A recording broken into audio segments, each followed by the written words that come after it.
welcome to Miss Pope's channel,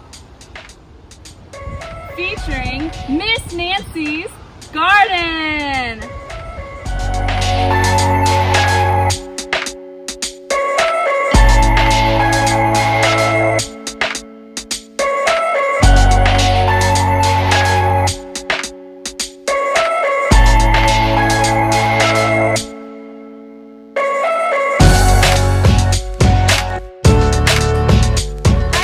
Miss Pope here. Welcome back to my channel. Standing in front of the grapevines right now. Let's go find Miss Nancy and see where she is. Hey, Miss Nancy. Hey guys, how are y'all this week? I'm sitting here just making sure not too much grass grows around the stem of this grape. And I want to show you that some of the grapes, they flowered, and that way it gives the other grapes room to grow, because if they had stayed all those in one bunch, you would have had very tiny grapes. I also want to show you this. Just like the beans, grapevines send out vines that wrap around to support. So that's why I've got it planted on a fence. You guys, you can see right here that they are twisting up and around. They seem to always find something to hold on to. Awesome. Hey guys, so we are going to move on and we are going to look at some of the large grapevine and how it is doing and how it is growing. But I want to remind you, remember last week we found a bird's nest with 2 eggs in it, and I told you I was going to reveal what type of bird's nest it was. So you'll find that out a little bit later, but for now let's go check out the grapes and see how they're doing. There she is. Hey! Just checking out. I want y'all to see how many different bunches are just on this one stem. Now these don't look like they've seeded much. Will these? They should seed a little bit to give them more room, because that would be a lot of grapes on one bunch. It would weigh it down. Look at how tiny they are, guys. Wow. And if you look, I have wire running through it, which is where, so the vine can attach to the wire. I have it up high and just different places. You'll see right here, you can see where it's attaching. Again, there it is attaching, wrapping its vine around. You can see some of the vines are wrapped around the sturdier stems of the grapevine, you can tell. And oh, there's a little bit of the nest right here, guys, but of course I want to be very careful with it, so I'll reveal that bird in a moment.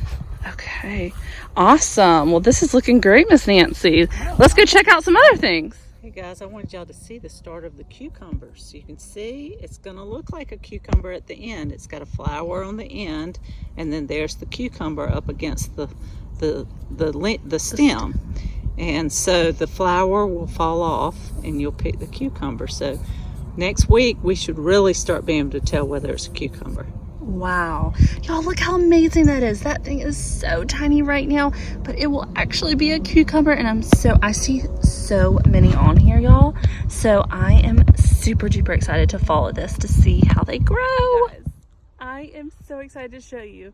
Last week, if you remember, we saw that the pole beans were, one of them started to grow up around one of the poles. And guys, it's been 1 week and I gotta show you what's happening. I gotta show you it out, y'all. Oh my goodness. This is the one that we saw last week. And guys, it was only about maybe right here. And now look, it is growing up. That is amazing. And you can see that one's about to attach. But y'all, look at these other ones. Look, they are actually attached to the pole and they are growing up. That is so neat. So, Miss Nancy, what are we going to do today? Guys, I thought it would be kind of fun if we would mark exactly where it is, so that next week we can see how much further up the pole it has gone. That is so awesome. We can actually measure it. So I thought we would just put a mark on each one of these poles. Each of them. And next week we'll get I don't know if we'll need just a foot measure ruler or a yardstick. We'll have to be checking, but guys, you can see that this vine right here is about to grow around. So I bet next week we're gonna have both of those wrapped around the pole.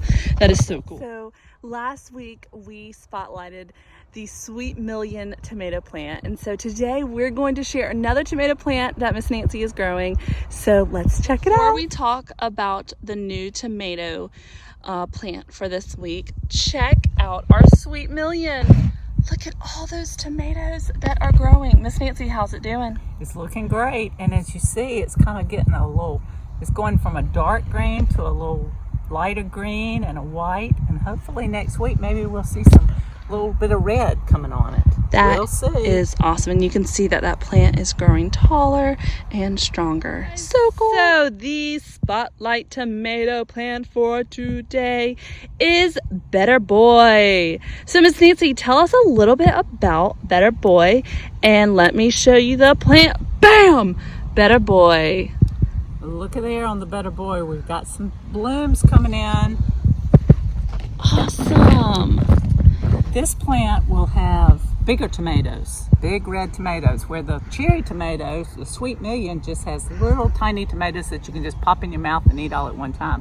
But this one will be one like you put on tomato sandwiches or things like that. And so I'm excited that we've got some blooms going.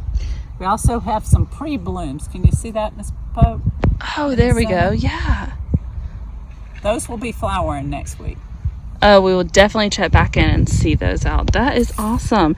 I'll let you see the whole plant, and you can kind of see, guys, and compare the two different types of tomato plants. So cool. Okay, friends, so the tip of the week actually has to do with our tomatoes this week. So Miss Nancy's gonna share our tip of the week. Check it out. Alrighty, Miss Nancy. So what is our tip of the week? Well, I think I don't know if anyone has asked, but you've noticed that each one of these tomatoes has what we call a tomato cage on it. And it's because as the tomatoes grow, they get heavy and they'll fall over, or they would grow up around the ground. And so we put a cage around each tomato. And what I do is I train it each week to go around the way I want it to grow, because otherwise it will just grow wild. So I try to kind of leave the leaves that way. And I also remember each week I go in and I pick off those suckers, because you don't want those to take the nutrients from the big stem. So each week I kind of look at it and just try to help it along and grow it the way I want it. Another thing I have done this year, which I've never done, but I had read about this, I planted it with tin foil around it, and that is supposed to help some of the bugs that might get on the plant. Oh wow. Do you think it's helped this year's tomato plants, or have you been able to tell a difference? We will see. All right, as those tomatoes come in, we'll see. But that is so cool. So guys, look at these tomato cages. Tip of the day, get you a tomato cage and train your tomato. One other tip they can have, if you don't have a place to put a garden, you can always plant a tomato in a big pot, and then you put the cage on top of it. So tomato plants do well in pots. You can even buy some that are made for pots. Wow, that is so awesome. Well, that's definitely helping our tomato plants to grow sturdy and tall. Excellent.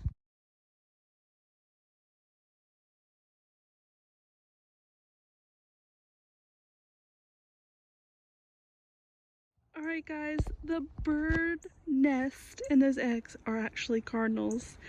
I know I'm kind of far away from this one, but I wanted to zoom in and tell you and reveal what those eggs were. So guys, we're gonna have some baby cardinals. Oh, I don't know where it just flew. Okay guys, so this is something kind of special. We are inside. You can kind of see the gardens down there. We are inside on the porch, and I want you guys to look at this. This is called a root view, and we have actually been growing carrots in this since the end of February, and you can see they look very similar to the leaves that we have seen the carrots in the garden grow, and these are obviously much taller, and they have had a lot longer time to grow. So I'm gonna first show you, we're gonna take this off and look at the roots that are inside. So guys, you can actually see, because carrot, and I'll try to see so that there's not as much glare on it, hopefully I can get a good angle, but you can actually see the roots.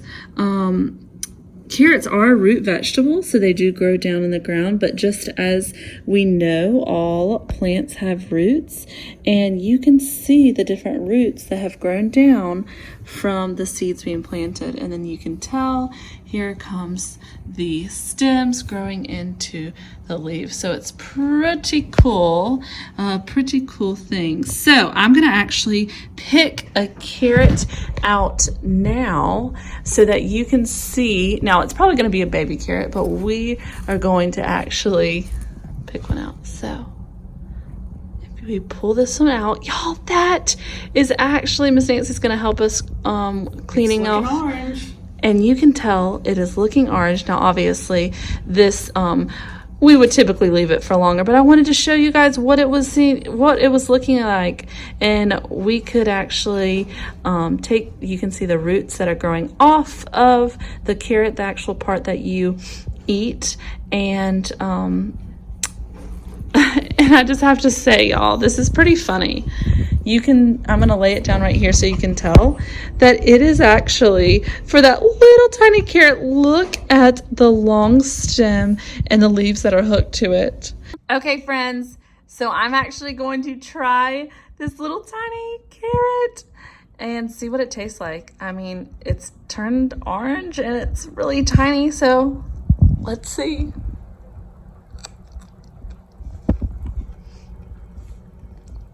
It tastes like a carrot!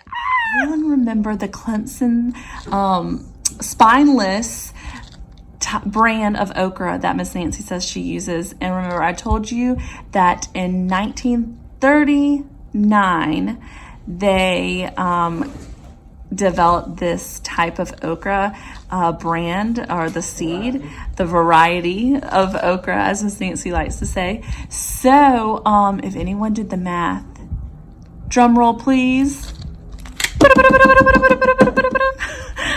That was my drum roll. It was developed or created 81 years ago. So if you did that math, it was 81 years ago that these Clemson spineless okra seeds were developed. Yay!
See, they're getting bigger, you see?